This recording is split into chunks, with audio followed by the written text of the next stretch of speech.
vi una Honda CR en este gris con el poliespor, el restyling, y una Suzuki también. Está bien, pero yo qué sé, tío. Esto pasa con los manguitos chinos, porque a mí me pasó también, no recuerdo con qué moto fue.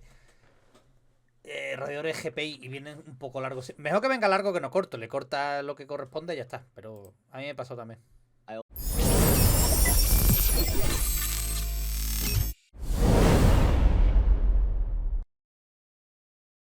Gente, le damos entonces al vídeo de Kincade. Vemos el vídeo de Kincade que nos hemos dejado ahí aparte antes. Son 19 minutos, que vamos a tardar un rato en verlo. Pero bueno, son las 10:30. Es tarde, en verdad, Vamos a verlo. Vamos a verlo porque pone: encontramos problemas en la construcción de la RM125. A ver qué problemas se ha encontrado. Cotilla que es uno. A ver.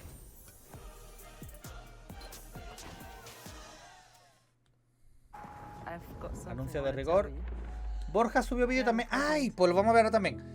No lo... Te iba a decir, lo he visto. No lo he visto. Pero vi en su Instagram que puso: he subido vídeo tal. Ahora después lo vamos a ver. Ever, hombre, tío. Ever, por favor. Beer league hockey here in town, just getting home at midnight from a 10-4 slaughtering. Viene de jugar hockey. I wish I could say is unusual, but it's not. Now, rarely do I get home from these late hockey games just ready to go to sleep, and what do you know? Some RM125 parts arrived. Now, one of the things I like about making YouTube videos for a living is that I can work whenever the heck I want. Welcome to RM125. Mira. YouTube videos. Dice: una de las cosas que me gusta de hacer vídeos de YouTube para ganarme la vida es que puedo trabajar a la hora que yo quiera. O sea, el tío llega tarde y dice: ahora grabo. ¿Por qué ha perdido tanta calidad el vídeo? Se ha bajado a tope. Voy a ponerlo por lo menos en 720, por lo menos. La música.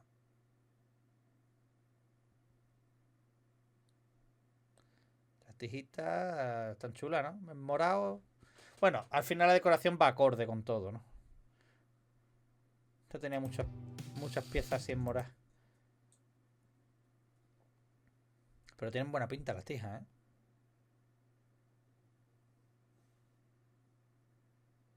Tienen buena pinta, sí, señor.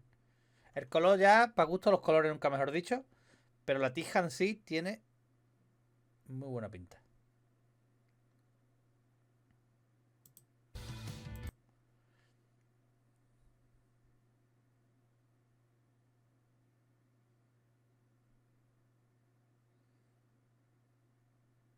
Ready. Vale, sí. Ahora voy a buscarle y la voy a poner en directo, ¿vale? No te preocupes.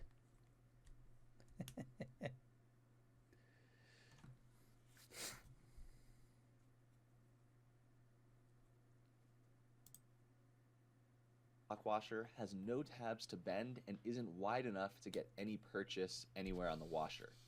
So I bought an RM250 lock washer hoping that would work, but it's for a bigger shaft. And I had two other clutch lock washers that also don't fit. This is peculiar to me, as the manual does indeed state to bend the lock washer, but the OEM washer simply doesn't allow it. If anyone has run into this on an RM125, please let me know if you know of an appropriate lock washer.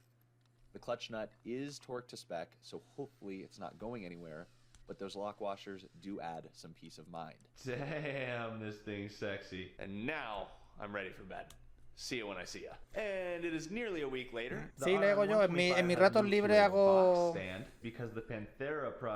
canciones también. Radiators, engine covers, axle blocks, and a brake cap are set to arrive tomorrow, which is very exciting. Just the other day, this package arrived from Italy, and it contains fork guards, but much more importantly, fork guard guides. If you look at a Yamaha, the forks have this metal protective ring. Same thing for a Honda. ATMs use a plastic piece, but it's the same concept. Suzuki has nothing. Thus, they use these guides, which I always thought were ugly and wondered if they were necessary. Well, on the 03 RM build I did a couple years ago, I learned my lesson because I tried running the fork guards without those guides, and after one or two rides, they were chewing into the forks. I'm glad I caught it before too much damage occurred, but I learned that's a big no-no. Now, the reason I ordered these all the way from Italy is because the... Está hablando de la guía. Esta es verdad que son feas, tío. Las demás motos Showa son Yamaha, tal. Tienen el típico anillito de metálico y roza ahí, pero Suzuki no, tío. Tienes que poner la and the guides were $16 total. One of these guides, OEM, comes in white and they are $48. So this was a cost-effective way to get a more desirable color. But here is where we're getting custom.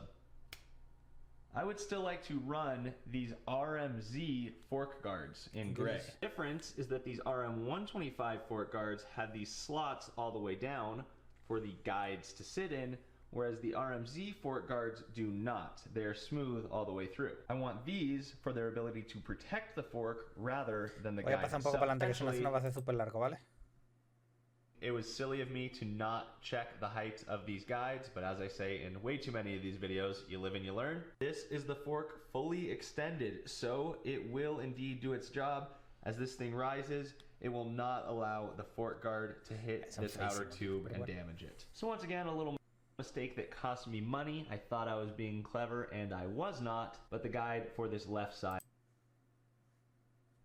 But when you add a brake line, when you add all the stress of suspension moving up and down and all of the motion this actually has, it will indeed flex into the fork. So if you're working on an RM, I highly recommend running the guides to save your forks. So with my lesson learned, básicamente, aunque parezca que no te va a rozar con la moto andando, comprimiendo y tal, va a rozar. Así que aunque sean feas las guías, hay que ponerlas. One of the fork guard mounts on each side was completely stripped. Now, lucky for me, I have exactly 2 of these special M8 bolts with 8mm heads. I can't remember exactly what they came with, but they are exactly what I need here. Now, how was this overlooked? Well, I don't blame Daniel who built the suspension at all. As if someone brings you forks for a complete build, I think it's pretty fair to assume that the lugs have good threads. Probably not something I would have inspected too thoroughly either. But for the guy who asked to have these built, how he didn't recognize this, I don't know. Anyway, I was able to successfully drill out the fork lugs, very careful not to allow the bit to hit the beautiful fork lowers, cut new threads with an M8 by 1.25 tap, and then verified those bolts would thread properly. I then shortened the bolts with a hacksaw, chased the threads with the appropriate die, and voila, fork guard installed. Like I said, we've got a set of stripped threads on this side as well, so same process all over again. And we're all snugged up. The M8 bolts are actually symmetrical. They're the outer one on each side. Now with those fork guards installed, I can start installing the front brake line, but it's a whole lot easier to do graphics beforehand. So let's get some fork guard graphics installed and start showing you guys this kit. Granted, these graphics will actually be installed with the guards off the bike, but this will give me one more chance to make sure I'm happy with these threads. Adhesivo, ¿no? And bang! First peek at the fresh kit from Decal Works, and now we can keep plucking away. You also get a sneak peek of the front number plate, as I will need to install a brake line guide on it, which involves drilling 2 small holes through the graphic and number plate. Digo, la moto espectacular, pero no sé, la plástica gris. Y si he visto, vi una Honda CR en este gris, con el poliespor, el restyling, y una Suzuki también. Está bien, pero yo qué sé, tío. So just a little homage to him. That said, whoever wins this thing can pick their number for the number plates, and the guys at Decal Works will get you hooked up. The last day to enter for this bike is April 15th, which is coming up quick, and I'll be honest.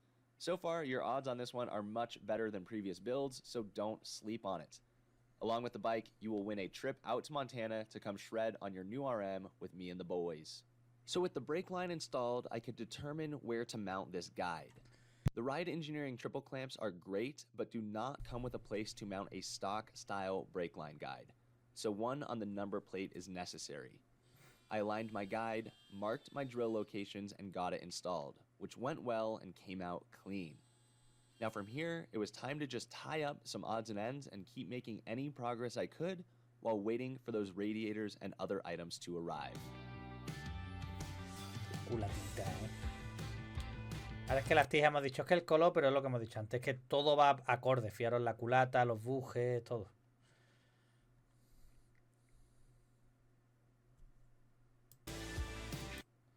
Cable nuevo, todo nuevo.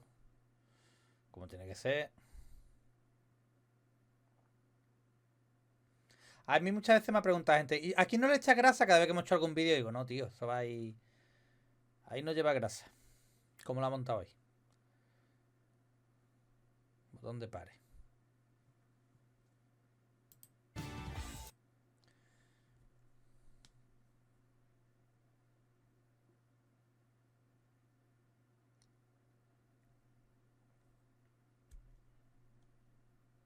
La bobina. No la raspa un poco el chasis donde va la bobina, ¿no? O la pintura. O no me fijas si lo tenía. No recuerdo de otros vídeos. Y yo. Las estriberas brutales.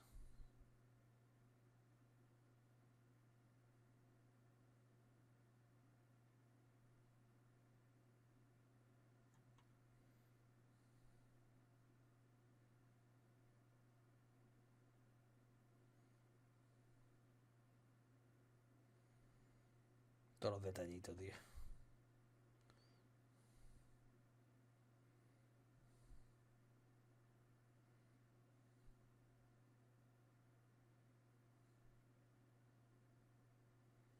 Sí, señor.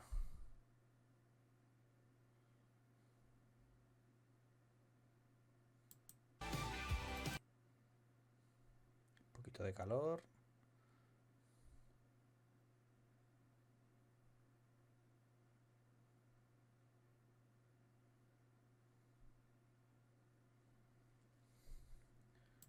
Solid progress on the RM125 today.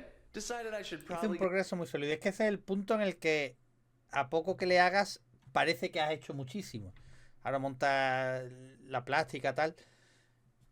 A ver, hay un curro, pero get que out of this garage cunde, for just cunde. a little bit. So we went up to Big Sky and watched a freestyle snowmobile show where Brett Turcotte and a rider named Kyle Saxon absolutely threw Está down hablando the de otra historia.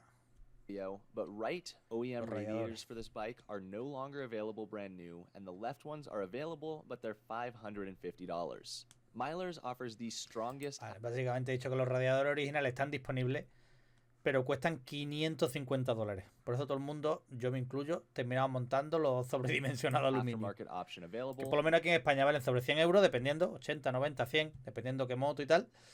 Y But duran unfortunately, menos, sí, my pero late night installation didn't go quite as smoothly as lo I que had te hoped. dure ya los has amortizado. I started off strong with the aftermarket hoses actually sliding over the outlets on the right radiator, which doesn't always happen. Right radiator installation went pretty well, and then I installed a brand new OEM louver, which had way too much side-to-side play and could easily fall out. I remedied this with a clever solution to make up for my not-so-clever solution on the fork guides, by drilling tiny holes in the louver pins and Buena putting cotter solución pins through inteligente, them. sí señor. I then moved on to the left, which is where the struggle began. This lower outlet was way harder to get on the hose than the right for some reason, which buena I idea blamed eso, the ¿eh? hose for, not the Guardarosla por si os radiator, pasa. and I will skip showing you that struggle. Esto pasa con los manguitos chinos, porque a mí me pasó también, no recuerdo con qué moto fue. Radiadores GPI y vienen un poco largos. Mejor que venga largo que no corto, le corta lo que corresponde y ya está. Pero a mí me pasó también. I also found No the recuerdo hose con was qué too moto, long, pero- as aftermarket hoses go sometimes, but I really wanted purple. I cut the hose, got the radiator installed, and thought I was just about home free, and then the louver was too tight on this side. The louvers for the left and right are identical and the exact same part number. Too loose on the right, too tight on En the un left. lado I quedaba had to súper torch flojo y en and el otro bend lado the radiator no just entra. a bit, and then file the holes out as they were spaced too Cuidado con far eso que hace apart for the louver to el de fit. este hace clac. Some struggle y- later. y adiós, Finally, both radiators were installed, and I thought it would be smooth sailing from here. Not quite. I went to install my brand new FMF factory fatty header, and there was no way it was sliding into the cylinder. FMF, loco. You can see the confusion on my face as I try to FMF. understand where it's hitting, thinking it was an issue in the shock area. I then had the realization that the hose clamp was simply facing the wrong way, and that would solve my problem. Still not quite.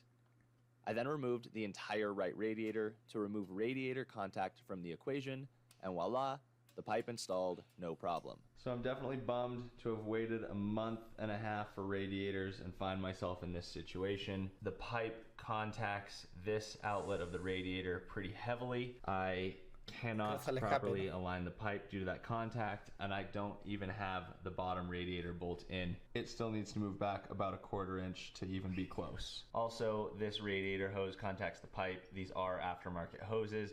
This just needs to be shortened a little bit so that this sits closer and is not hitting the pipe. Should have just gone to bed tonight. Cortarle un trozo aquí para meterlo más para adentro, pero eso es un problema. The outlet of the radiator enough for it to fit, which is super dangerous and totally risks destroying the new radiator. I torched the outlet, found a socket that would fit inside it, and carefully tried to bend it, immediately landing on not happening, as the outlet wanted to split open further rather than bend. I quickly nixed the idea, glad that I didn't damage the radiator in the process, and stared at the radiator for a while, pondering what my next step would be. Damn. I was like, I'm just going to install the header and then go to bed, and that was an unfortunate... Por eso no puedo hacer las cosas tarde. Yo lo hacía siempre de madrugada y todos los vídeos cuando los grababa lo decía. Digo, tío, son las 1, son las 2, son las 3. Había días que, por lo que sea, por cosas a lo mejor personales, no tenía sueño y estaba pegado ahí toda la noche. Pero ¿qué pasa? Que se te complica algo y no puedes parar. Y te das toda la noche ahí. Y lo que dice, tío, pensaba que me iba a hacer esto rápido y me iba a ir a la cama. Y no. Now it's bedtime and I work on solving this problem tomorrow. I woke up the next Y morning te vas a descansar, pero está ahí. Ready to get this problem solved. Pero es verdad que al día siguiente lo ves con otra perspectiva que cuando estás ya enfurruñado, ¿no? Dude. All right, so I was still a little frustrated. This is one of the last parts I was waiting for to finish the bike, and of course I hoped it would go a little more smoothly. But it's problem-solving time.